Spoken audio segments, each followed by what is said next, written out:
Hey there nation, and welcome to the show where we help you to play miniatures wargaming on a budget. It is I, Commander Cheapskate, and we are back with our final episode of Back to the Primitive.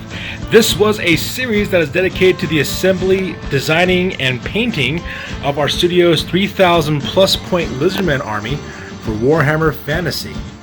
And this army is called the Lizards of Waaaghz. And as you can see, this army is now fully assembled, fully painted, and ready to go to cause mayhem in the old world and bring glory to the old ones as well. So this army took quite a bit of time to actually paint up. Usually it takes you about 3 to 4 months in order to paint up an army for Warhammer Fantasy, if I just go from start to finish. This one took about 6 months of time to work on it. And the reason why it took 6 months is because, you know, things tend to happen. Real life got in the way, so I wasn't able to dedicate as much time as I usually can to painting up this army. So because of that, it was kind of a slower process. But even though it took me longer to paint up this army, though, I am very, very, very satisfied with the end result. And as you can see, it looks absolutely fantastic. It is brightly colored. It's fully painted. And it looks absolutely fantastic getting together. Just really, really satisfied with the end result. Now, in case if you're tuning in for the very first time, if you're wondering what this series is about, Back to the Primitive actually started off as a series that we were running here on my channel in order to paint up a 2,000 point Bone Splitter army for Warhammer Age of Sigmar. As you can see here, there's a lot of Bone Splitter Savage Orc miniatures in this army. And that's because that's what originally we were going to do. Now, during that time period where we were actually doing some Age of Sigmar content, my friends and I decided that we weren't really too excited about the game. We wanted to go back to Warhammer Fantasy. So because of that, we decided to put forth our efforts into making those battle reports with the Golden Age. The problem, though, is that I had a bunch of Bone Splitter miniatures that were just kind of collecting dust and not doing much of anything at that time. So, yes, I could have sold my painted Bone Splitter army, guys. You know, I could have sold those guys and made some extra money on that. But the problem, though, is that you're never going to make any money that is equated to the amount of time and effort it takes for you to paint up an army. And at the same time, you won't get full value for miniatures. And the reason why is because anyone who's ever bought used miniatures before, everyone knows that you can buy them at a much reduced price than you can for brand new miniatures. I mean, I should know, that's how I get most of the miniatures in my armies. For our studio, I usually buy them used and then paint them up. So because of that, that wouldn't seem like a very feasible idea for me. Then a person at my local gaming store was looking to offload some used secondhand Lizardman miniatures. I was able to get those for a very, very, very good discount.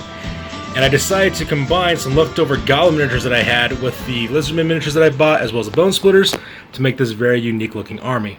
That's why it's called the Lizards of Waaaghz. And it is the most cobbled together army that we have in our collection, and the reason why is because it is a mixture of two different sets of miniatures, Lizardmen as well as Orcs and Goblins. So it can be used as a Lizardman army. It could also be used as an Orc and Goblin army. It's actually one of the most diverse armies that we have. Now, the narrative behind this army is pretty simple. The idea is supposed to be that a dreadnought full of Orcs and Goblins got in a shipwreck off the coast of Lustria, and the survivors, of course, fled inland. And of course, what they did is they met up with some Lizardmen in the interior, and they decided to ally themselves alongside the Lizardmen, either converting to the ways of the old ones, or maybe the surviving Lizardmen decided to dedicate themselves to Gork and work. Whatever the idea is supposed to be, that they decided to join forces in the end, and together they created this army. Now, oddly enough, this is actually close to a 4,000 point army. And the reason why is because for Lizardmen armies, most Lizardmen armies are actually very points concentrated, so they're not very large traditionally. So as you can see here in this photo, we actually have a handful of units, most of it being infantry, with some cavalry and primarily monsters in this list. So that part was really, really cool as well. So let's go ahead and talk about the army composition real quick. So first of all, over here on the left-hand side, we have a unit of 28, going to be 28 skinks. They also got 3 croc score apiece, represented by these proxies for these big stabbers as well as the troll. We have a skink priest. In the back, we have a Bastillodon with a solar engine. We call that guy the Bulbasaur. This unit here is called the Karma Chameleons, as the name of the unit. Back here, we have Squirtle. That's the name of this creature. This is the swimming Troglodon conversion that I did, because I was looked over bits from a Troglodon, and I decided to make it look like it was swimming through a river. We actually put this guy on a poll for you guys, and the vast majority of you guys voted for Squirtle for its name. Then we have this huge honk unit called the Saurus. It's going to be a unit of 40 Saurus warriors armed with spears. So And so these guys are here as well, so they look really, really cool. We have 3 Pterodon riders called the Charizards. These are these 3 Pterodon riders armed with Fire Leech Bolas. We have the Guacamole Guards, which is a unit of 36 Temple Guard with Kermit the Slime, which is this Slam Mage Priest character that we kind of made. We kind of converted together from some leftover bits. Then we have House Slytherin, which is another unit of 28 Skinks with 3 Croxagore. And we have, of course, another Skink Priest back there. We have the Jurassic Jousters, which is a unit of 10 Saurus Cavalry, mounted on Cold Ones. We got 2 big Stabbers to make those up as well. So those are the units we've actually painted up prior to this point. Now the 2 brand new units we have here, of course, are this huge guy here. This is the Saurus Old Blood that is mounted on a Carnosaur. So this kit was actually fully completed. It was actually kind of nice. A lot of these miniatures were missing parts when I bought them, but this one was actually a fully completed kit. I believe this is the special character who rides on the back of a Carnosaur. He's got like this little mechanical gauntlet on his arm there. So this guy's name is Gatorade, is the name of the guy who's riding him, and he's on Powerade, which is the name of the little Carnosaur he rides here as well. This is actually a very fun miniature to actually paint. It's a really cool monster-looking thing. Leaves lots of gold and silver on the armor to make him look like a little bit different from the rest of his counterparts. He's also mounted on his throne on the back here. This Carnosaur is actually a lot of fun to paint too. We went for this classic kind of like pale flesh with red and black, which you saw in the earlier editions of Warhammer Fantasy Battle. So this guy was a lot of fun to paint up as well. Use our oil washing technique that we used to make this guy. He's got like a little bit of tiger striping going along with his neck, as well as the black stripe down the middle of his back. This guy was absolutely fun to paint as well. With our little Badlands base where we paint it with burnt sienna, dry brush it with some terracotta. And the reason why we did that is because this is actually a base that we're using for our Orcs and Goblins. So it works out for them as well. And it actually does a really nice job contrasting, as you can see here from the turquoise color, of the Lizardmans as well. So these guys were a lot of fun to paint. So we could either actually run this guy as the general for our army if you don't want to take a Slam Mage Priest or whatever. You have options. So this guy was a lot of fun to put together. Very, very cool as well. I love the headdress on this guy. As you can see, he's got a lot of gold on his headdress, and same thing with this guy too. It looks kind of neat because they're both kind of doing the same kind of snarling look to their face, as if like they're like mentally connected, which is actually kind of cool. So he's got like a little bit of head crest decoration going on for him as well. So this was a lot of fun to paint this unit. As you can see, with the dark blue scale at the top, and the light and the turquoise scaling for the underbelly, the traditional Saurus Warrior look, decided to keep that going on for the rest of the army. This miniature was very, very fun to paint. It was the first time I actually experimented with freehanding like tiger stripes on a miniature, so that part was really cool as well. So that's that one side. Let me go ahead and flip it around real quick so you can see the other side of them.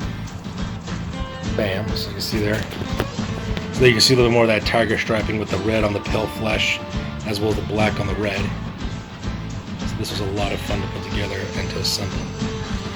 If you notice, I also put this guy on a chariot base. I decided to switch out that super mongoso huge Age of Anarchy base, sorry, not Age of Anarchy, Age of Sigmar base, and put my traditional size chariot base for that guy.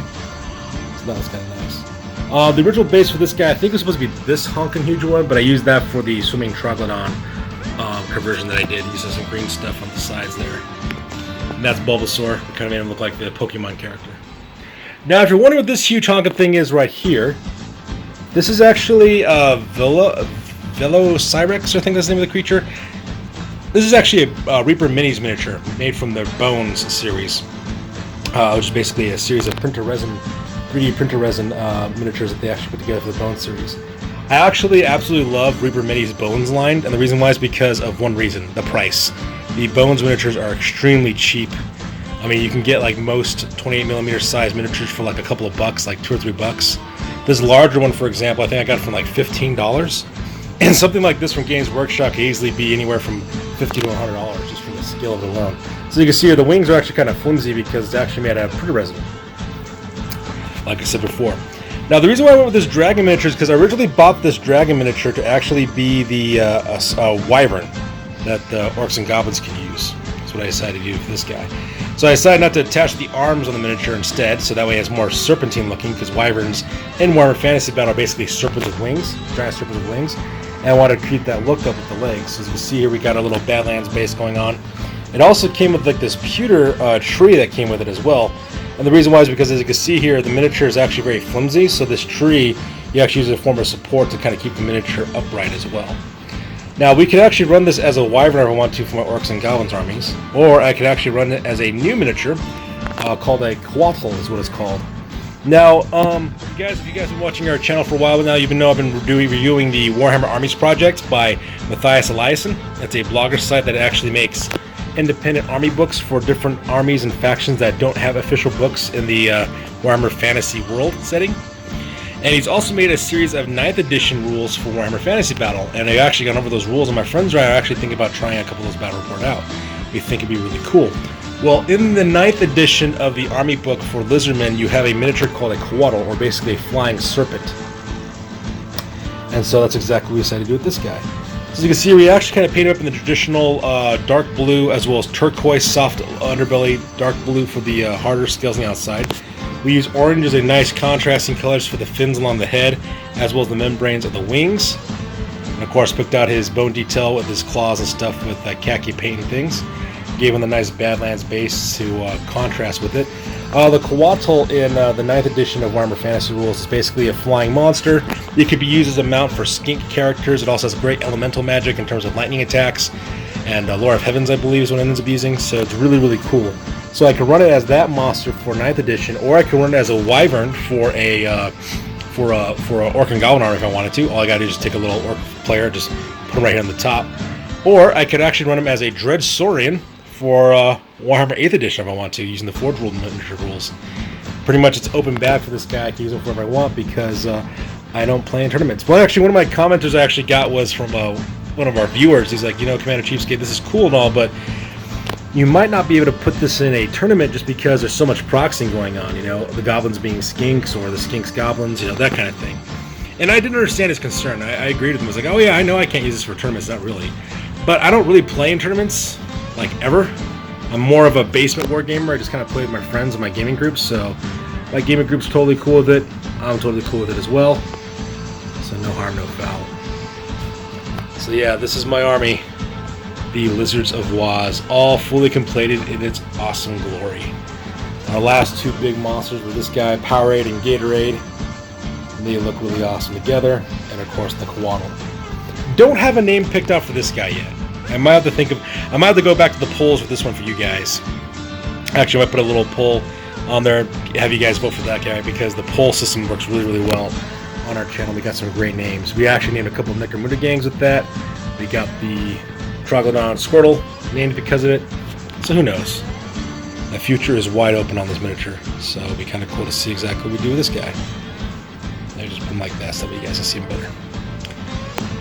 So yeah, like I said before, it took about 6 months to finally assemble this whole entire army and to paint it all together, but it was 6 months well spent. The army is bright, it's bold, it's colorful. It's actually colorful to the point of being almost Technicolor because of all how bright the contrasting colors are and the complementary colors are, but it looks fantastic.